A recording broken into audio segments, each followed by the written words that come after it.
Je reviendrai donc sur l'affaire numéro 8, qui est, vous en conviendrez, beaucoup plus légère que ce que je viens d'évoquer. Monsieur le Président, nous voterons bien évidemment favorablement à cette délibération. Alors oui, effectivement, ce Grand Prix 2018 du Castellet fut un succès sportif et une formidable vitrine pour notre territoire et plus particulièrement pour le département du Var.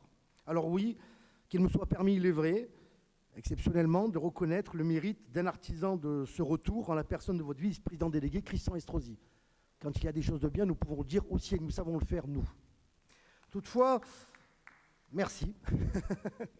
Toutefois, pour l'année prochaine, je ne peux que souhaiter que l'on puisse prendre encore du plaisir une fois à l'intérieur de l'enceinte, mais aussi que les choses soient grandement améliorées à l'extérieur. Vous en conviendrez. J'espère que les leçons des problèmes de la première édition ont été apprises. Les images de ces kilomètres de bouchons avec des personnes attendant 2, 3, 4 heures, voire des fois plus, ont tourné dans toute la France en boucle, sur les réseaux sociaux et sur les chaînes de télévision.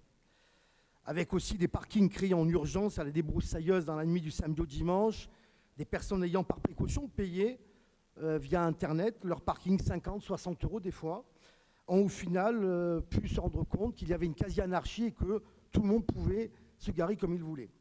Notre groupe a soutenu ce projet et nous pouvons comprendre que cette première édition a en quelque sorte essuyé les plâtres. Je souhaite juste que les problèmes de ce qui s'est passé l'année précédente puissent bien évidemment être mis à plat.